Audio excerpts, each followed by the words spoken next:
મોરબીના લાલપર ગામે કરિયાણાની દુકાન ધરાવતા પંકજ ડઢાણિયાને હની ટ્રેપમાં ફસાવાનું કાવતરું ઘડવામાં આવ્યું હતું।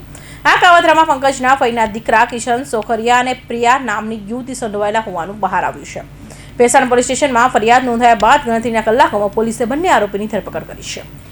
10-12 દિવસ પહેલા કિશન પંકજ અને પ્રિયા મળ્યા હતા। તે સમયે કિશને પંકજના ખાતામાં 10 લાખ રૂપિયા હોવાની જાણ કરી હતી। આ રકમ પડાવી લેવા માટે શૈલેષગીરી પ્રિયા અન્ય 3 ઇસમો હની ટ્રેપનું કાવતરું ઘડ્યું હતું। ડીવાયએસપી હિતેશ ધાંધલિયાએ જણાવ્યું હતું કે આ કાવતરું પંકજના ખાતામાંથી 10 લાખ રૂપિયા પડાવી લેવા માટે ઘડાયું હતું। આ કેસમાં અન્ય આરોપીની ધરપકડ માટે તપાસ ચાલુ છે। આ ઇસમોને પંકજને જાનવીને 2 દીકરીઓ માટે 50 લાખ રૂપિયાની માંગણી કરી હતી। પંકજ ડરી ગયો અને તેની માતાને આ વાત કરી હતી। માતાએ પૈસા આપવા ઇનકાર કર્યો હતો।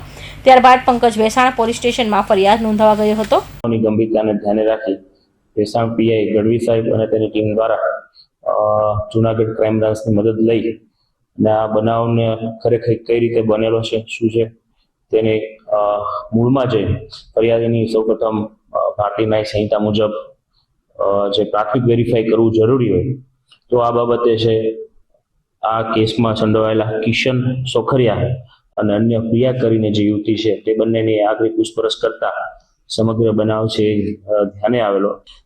આ પોલીસ દ્વારા ખૂબ ટૂંકા સમયમાં છે ઝીણવટપૂર્વક તપાસ કરી અને ખરેખર જે ફરિયાદી છે પંકજ ડઢાણિયા તેમને આવી રીતે એમના જે ઇન્કમ છે તો એ કોઈ હની ટ્રેપના નામે ના લઈ જાય તેની તકેદારી રાખીને પોલીસ દ્વારા હાલ આ પ્રિયાની છે રાઉન્ડ અપ કરવામાં આવેલો છે અને અન્ય આરોપીની શોધખોળ શરૂ છે।